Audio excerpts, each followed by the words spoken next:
Praise the lord, హల్లెలూయా. మన ప్రభు అయిన యేసుక్రీస్తు నామం పేరట ఈ ఉదయకాలపు శుభాభివందనాలు తెలియజేస్తున్నాం.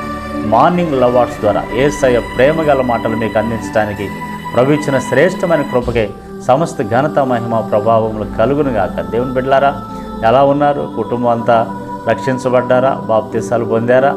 రక్షించబడిన ఆ ఆనందం, ఆ సంతోషం, రక్షణ యొక్క సునాదం మన ఇంట్లో వినబడతా ఉందా? ఆ సంతోషాలు, రక్షించబడిన ఆ సువాసన మన కుటుంబాల్లో వెదజల్లుతూ ఉన్నదా? నా ప్రియ దేవుని బిడ్డలారా, 118వ కీర్తనలో ఒక మాట భక్తుడు పలుకుతూ ఉన్నాడు.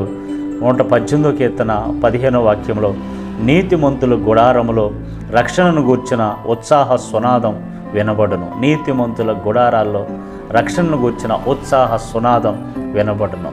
యేసు రక్తంలో కడగబడిన వారు నీతిమంతులు, వారు రక్షించబడతారు, బాప్తిసం పొందుతారు.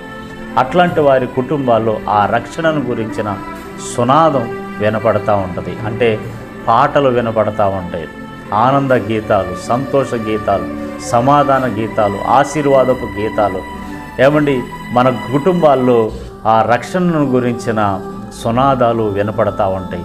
నా ప్రియ దేవుని బిడ్డలారా, రక్షించబడిన ప్రతిఫలాన్ని అనుభవించకపోతే మనలో ఏదో ఒక తేడా ఉందని, లోపం ఉందని మనం గుర్తించాలి. ఒకసారి దైవజనులు యేసన్న గారు ఒక ఇంటికి వెళ్ళారంట. ఒక ఇంటికి వెళితే ఆ ఇంట్లో వాళ్ళు యేసన్న గారికి ఆ రాత్రి అక్కడ విశ్రాంతి తీసుకోవాల్సి వచ్చి, ఆ ఇంట్లో యేసన్న గారు విశ్రాంతి తీసుకుంటే వాళ్ళు ఒక మంచం ఇచ్చారంట. యేసన్న గారు ఆ మంచం మీద ప్రశాంతంగా నిద్రపోయారు. యేసన్న గారు ఇంకా నిద్ర నుంచి లేవకముందే ఆ ఇంట్లో వాళ్ళు ప్రైజ్ ద లార్డ్ అని పలకరించుకుంటూ వచ్చారంట.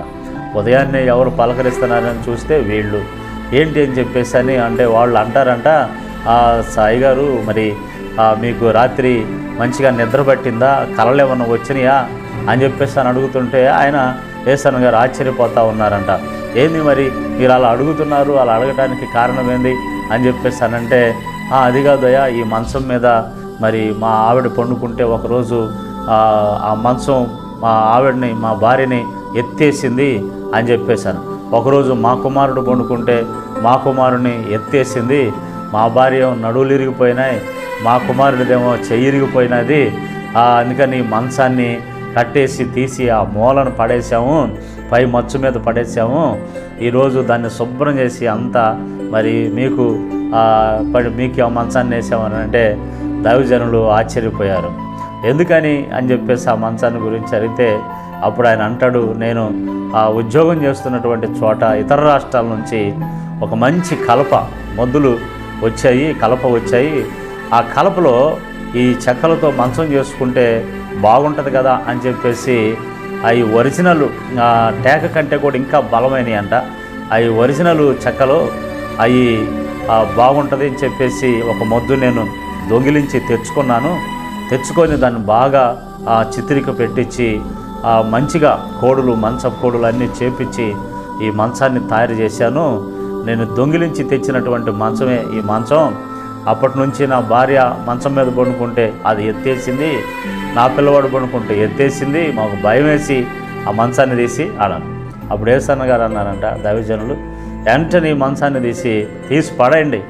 అయ్యా, అదేందయ్యా, చాలా ఖరీదైందా ఇది, ఈ కలప దొరకదయ్యా ఎక్కడ, మంచిదయ్యా అని చెప్పేసానంటే, నీకు ఈ మంచం కావాలా, లేకపోతే నీ భార్య కావాలా, నీ పిల్లల ఆరోగ్యం కావాలా, ఏం కావాలో కోరుకో అని చెప్పేసానని అన్నప్పుడు చెప్పి, దైవజనులు, మరి నువ్వు రక్షించబడక ముందు నువ్వు తీసుకొని వచ్చావది, ఇప్పుడు రక్షించబడ్డావు, ఇంటిలో మరి మారు మనసు పొందినప్పుడు దుర్మార్గతను బయటికి తీసేసినప్పుడు దాంతోపాటు ఈ ఏవైతే దొంగిలించి ఉన్నాయో అక్రమం ఉందో దాన్ని తొలగించేయాలి, అదే మారు మనసు అంటే అని చెప్పేసి దైవజనులు చెప్పి ఆ కుటుంబం కోసం ప్రార్థన చేశారు.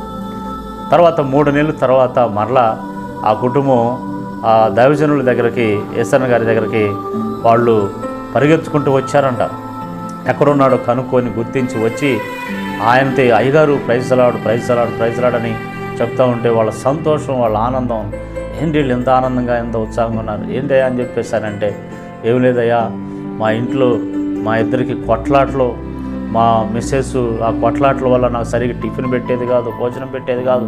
నేను బయటికి వెళ్ళి టిఫిన్ చేస్తూ సరదాలు చేసేవాడిని, ఇంట్లో నెమ్మది ఉండేది కాదు, సమాధానం ఉండేది కాదు, ఎందుకో ఏమర్థమయ్యేది కాదు. 3 నెలల నుంచి మేము ప్రశాంతంగా ఉండామయ్యా, ప్రశాంతంగా ఉండాం, సమాధానంగా ఉండాం. మా ఇంట్లో మరి ఆర్థిక సంబంధమైన ఆశీర్వాదం కూడా సమృద్ధిగా ఉందయ్యా, మాకేం కొదువు లేదయ్యా అని చెప్పేసి అంటే, మరి ఆ మంచం సంగతి ఏంటంటే ఆ మంచాన్ని తీసి పడేశానయ్యా. హల్లెలూయా. నా ప్రియ దేవుని బిడ్డలారా, నీకేమర్థమైందో నా ప్రియ దేవుని బిడ్డలారా, నీతిమంతుల గుడారాల్లో రక్షణ గురించిన సునాదాలు వినపడాలి, సంతోష ఆనందాలు వినపడాలి. ఏమండి, ఇజ్రాయేలు మొదటి రాజు సౌలు గుడారంలో ఏముండే అక్రమంగా తెచ్చుకున్నాయి అరుపులు, కేకలు దైవజనుడైన సమూయేలుకి వినపడుతున్నాయి. అంటే ఎక్కడి అంటే ప్రజలు తీసుకొచ్చి పెట్టారని అబద్ధమాడి చివరికి దేవుని శిక్షకు గురయ్యాడు. ఈరోజు నీ ఇంట్లో ఏ వినపడతా ఉంది? నువ్వు రక్షించబడ్డావు, మారు మనసు పొందావు, ఇంకా మన ఇంట్లో ఆ రక్షణను గురించిన సంతోష సమాధానాలు, ఆనందాలు లేకపోతే ఇప్పుడే నా ప్రియ దేవుని బిడ్డలారా, దుర్మార్గత ఏమైనా ఉందా, అపవిత్రత ఏదైనా ఉందా, మారు మనసు తగిన ఫలము లేకుండా ఇంకా అలాంటి పాపానికి సంబంధించిన, అక్రమానికి సంబంధించి, దొంగిలించి లేకపోతే అపవిత్ర సంబంధం ఏదైనా ఉంటే ఇప్పుడే గుడారాల్లో నుంచి దాన్ని తొలగించండి. యేసుక్రీస్తు వారి యొక్క రక్షణ సునాదం నీ ఇంటిలో సమాధానం, సంతోషం, ఆశీర్వాదం, నెమ్మది, హల్లెలూయా, సమృద్ధి అయిన దీవెన, భార్యాభర్తల మధ్య సంతోష సమాధానాలు, పిల్లలు సంతోషం నీ ఇంటిలో ప్రభు సమృద్ధిగా అనుగ్రహించును గాక. నాతో ప్రార్థనలోకి ఇవ్వండి.